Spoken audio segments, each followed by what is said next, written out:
I'm waiting on trial, and it's been a while, and I ain't got time for emotion. While you walking hours, I'm running miles, and I ain't got time to be coast. Alright, so I'm not sure if this is going to be a separate video or part of the same video, but either way, this is how to relocate a battery in a different, in basically any car. Doesn't just have to be an FD. Now this is how I did it. I've done this in my 240 and I've had no issues with it. The wiring, this is all scrap from my 240, whatever's left over of it. So I know that wiring is good enough. I believe that's 4 gauge. People do use 0 whatever, but I'm gonna stick with this, and I'm not running no crazy sound system in this car. I'm not a big sound system fan, so I'm not worried about that. So I'm gonna stick with this leftover wire from my 240 build.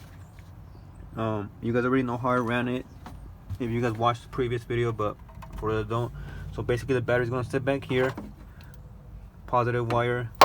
It is cut right there, which is probably why I didn't use it in my 240, but that is perfect because I am gonna cut it here where I'm gonna install a circuit breaker. So that's about, I'm gonna say it's about 1 foot, which is what's recommended. So I'm gonna cut it there, circuit breaker. So that's actually worked out fine. I ran the wire through here, down this way, you can still see it, and down the side, and out a hole on the driver's side,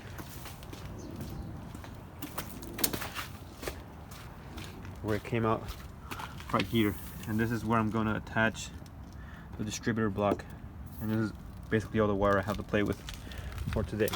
So I also have bought an app for my battery, red top. Again, this is what I have in my 240. It's been fine. It hasn't left me stranded anywhere yet. Starts up fine in cold weather, hot weather. The car sometimes sit for like 2 months at a time. I just kick on the circuit breaker, kick it back on, start the car right back up. So I'm sticking with the red top. Other parts you're gonna need are the distribution block.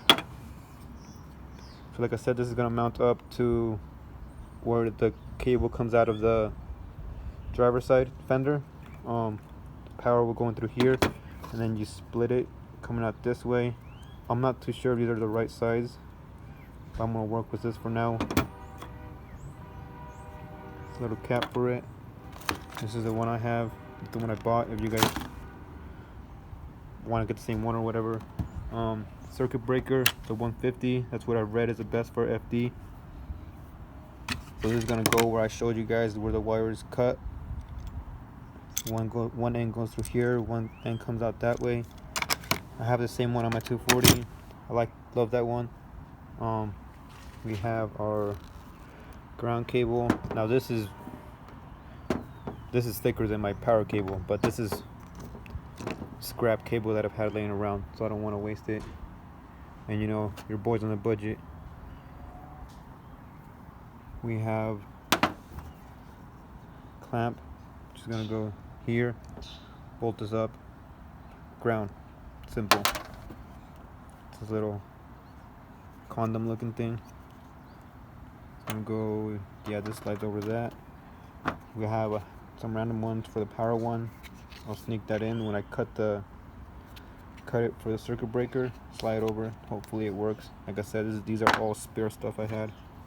The bolt for the ground, and then I have some other ones that I just picked up for a temporary setup, so I can see if everything works right now. So I'm gonna go ahead and do that, get some stuff sorted out, figure out this battery placement, and see if I need to cut any more of that cubby. Alright, so we're inside the car right now. Figure I'll give you a quick update. So I ended up cutting the wire where I showed you guys earlier. Right now I have one side coming in through the positive side. This is from the battery into the end. Other side will go in here, out. This is an Allen, tying it down.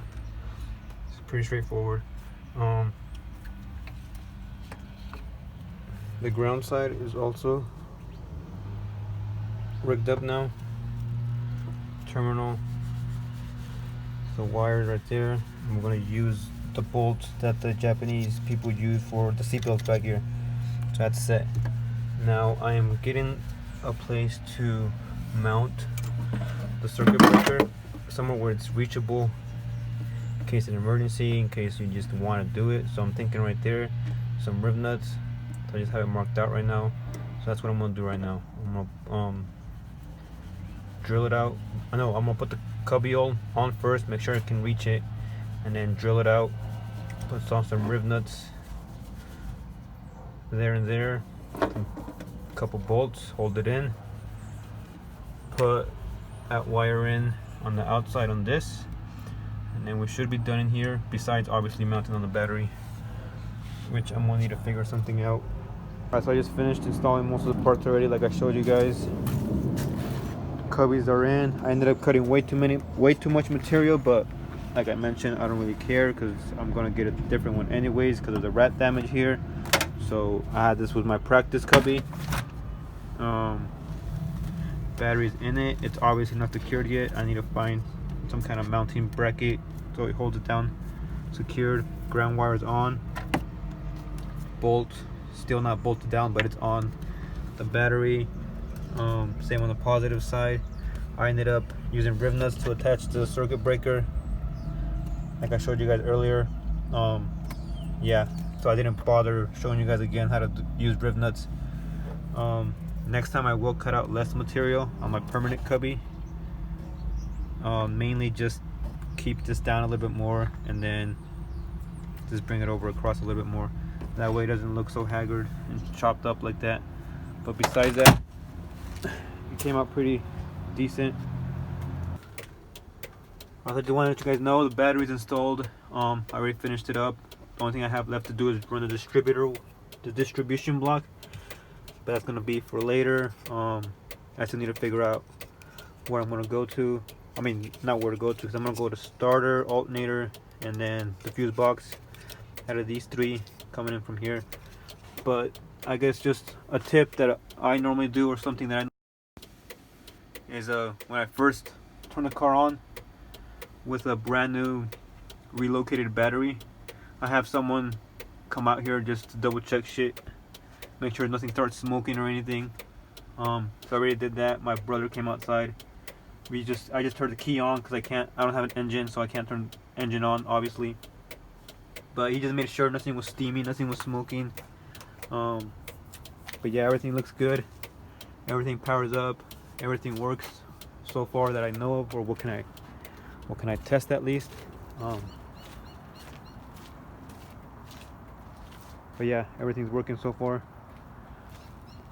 But yeah, just a quick tip on this is how it is mounted temporarily. This is not a permanent setup. Obviously there'll be a distribution block here, and then from here I'll have one go to there, one to the alternator, and then one to the starter, I believe. I'm pretty sure, depending on how I want to do shit. But yeah, I guess just some quick tips and a general guideline on how to relocate your battery.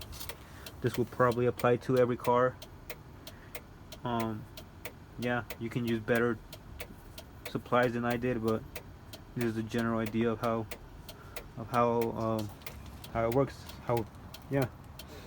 When I got a tray from AutoZone, cheap $5 tray, better than nothing. This will do for now. I got some rods. The rods only. There was a kit that had the bar that goes across here, but none of them are wide enough that fit over this. So I just ended up getting just the rods. I want to make my own bracket. But yeah, going on for the holes to mount this bracket. So obviously you guys probably noticed, but I love rib nuts, so I'm using the spare ones I've had left over. There's nothing really down here you gotta worry about drilling into, so I was good there. Gotta drill one more out. I already got that one installed. But yeah, just a quick little update. Alright, so a little process on this little battery setup. The tray is already mounted in permanently. I will show you guys how I did that with rib nuts. I just needed to go find longer bolts so you can reach them all the way, and then with a washer, you guys get the idea. And then for this top piece, I just made it I didn't make it. I just cut it to length and drilled some holes for it. And it is aluminum, which I think is a little better than a metal piece, because it has a little bit of flex to it. That way when you tighten these wing nuts down, it doesn't like compress in a way the battery, possibly cracking the case. So it worked out fine. Just spare shit I had laying around. Now I'm gonna put the cubby back in. Make sure these rods don't hit it.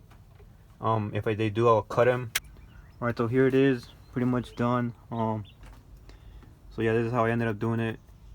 So like I said, next time, this is not the permanent cubby I'm gonna use. I'm gonna find a new one. So now I know how to cut. I won't have to cut out this side, another one. I can just keep a lot more material in here so it doesn't look all fucked up like right here. But yeah, that's the benefit of having a shade one to begin with. So yeah, that's pretty much it.